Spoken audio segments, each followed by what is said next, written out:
Hey there, pirates! Welcome aboard the Anime No Me channel. Ever since Blackbeard showed up in that bar in Mock Town, eating pie and talking about people's dreams, you could already tell there was something off about him. What we didn't realize back then was just how big he was going to become in the story. What started as just a weird, grinning pirate who looked like he never slept has turned into one of the biggest names in the New World. Someone with a plan so massive that even the world government doesn't seem prepared to deal with it. And now, with Chapter 1154 confirming that Rock's Xebec is actually his father, everything's been turned upside down. Because now, he's not just the guy with 2 devil fruits, he might be the direct heir to the greatest chaos in history. At first, we thought Teach was just an opportunist. He joined Whitebeard's crew, stayed quiet for decades, waiting for the perfect moment to strike. And when he did, it was ruthless. He killed Thatch, stole the animenomi, and even handed Ace over to the world government, earning himself the title of Shichibukai, only to use that status to break into Impel Down. That's how he built his crew of monsters. But this isn't something someone with only short-term goals would do. This is the move of someone with a much bigger plan,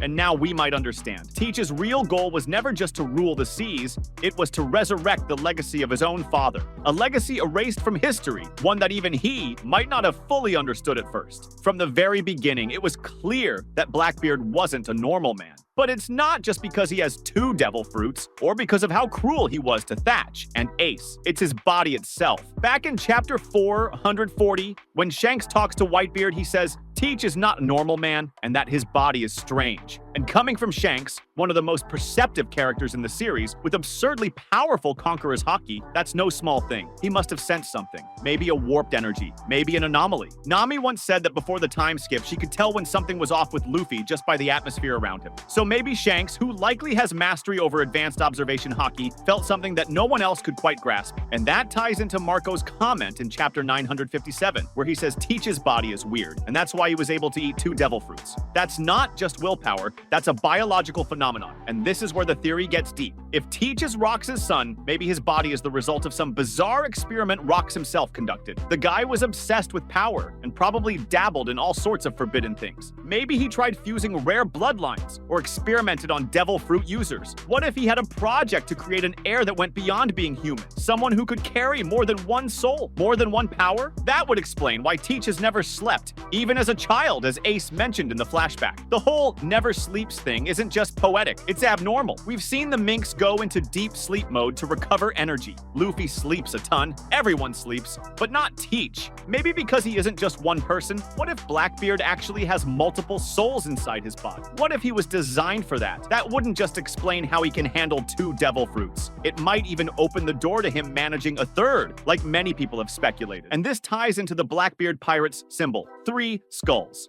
Oda doesn't use symbols randomly, and Teach himself sometimes acts like he has multiple personalities. Sometimes he's the loud, goofy clown shouting "Zeha-ha-ha," acting like an excited kid. Other times, he's a calculated strategist who manipulates the Marines, captures Ace, invades Impel Down, escapes Marineford, and builds an empire in the New World. And in some moments, like when he fights Law, he seems downright cruel, as if he's possessed. Maybe those shifts are real. Maybe he really does have other consciousnesses inside him. This soul theory gets even stronger when you think about the animenomi. It doesn't just suck things in. It can absorb energy, souls, powers. It might be a channel for these entities to enter and exit. And Oda has never clearly explained the full limits of its powers. What if Teach used the fruit to absorb something beyond the physical world? Maybe some entity from Whitebeard's fruit when he died. Maybe the spirit of the Gura Gura no Mi entered Teach. And from then on, he had 2 consciousnesses inside him. But all of this points to an even stranger origin. Because despite how weird Teach's body is, no known race explains it. He's not a mink, or a Lunarian, or a giant, or a Tontata, and yet he has above-average endurance, immense strength, and regenerative abilities that even impressed Law. That could mean he's the result of some kind of fusion, some ancient genetic inheritance. Maybe he's a direct descendant of one of the peoples from the First World, the era before the Red Line. That would make him not just the heir of Rox, but also a key figure in the mythology of the series.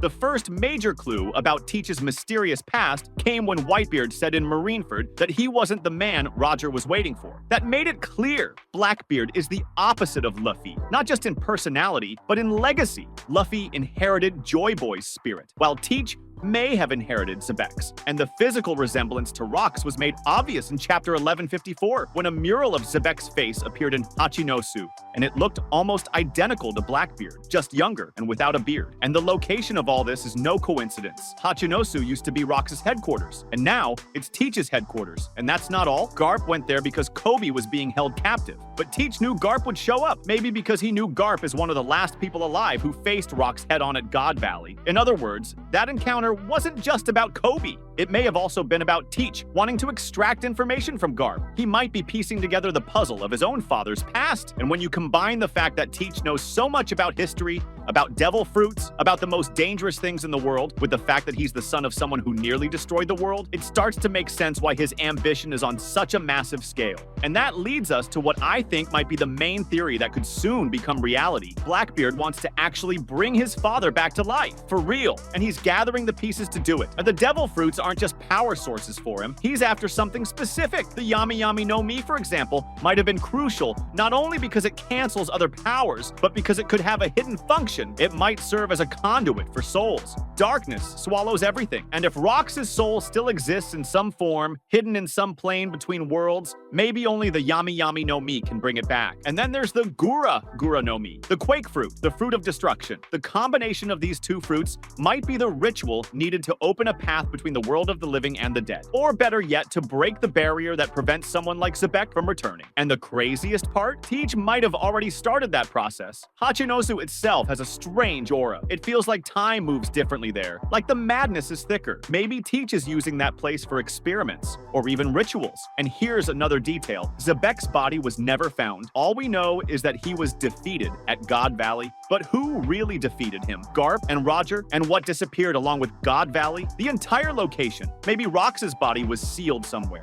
Maybe even within the Red Line, or who knows, in Marijois itself. And Blackbeard, knowing that, is putting a plan together to go there. And this is where the connection to Imu-sama comes in. Because if Rox once challenged the world government, maybe he discovered something about Imu. And now, Blackbeard wants to do the same. But to face someone like Imu, he needs to be more than just a Yonko. He needs to become a monster. Maybe even a new god of darkness. And if resurrecting his father is the key to that, he'll do it. Even if he has to tear the whole world apart to make it happen. That was today's content. We hope you liked it and want to share your opinion on the subject. Don't forget to share the video, give it a thumbs up, and I'll see you in the next video. Take care and stay amazing.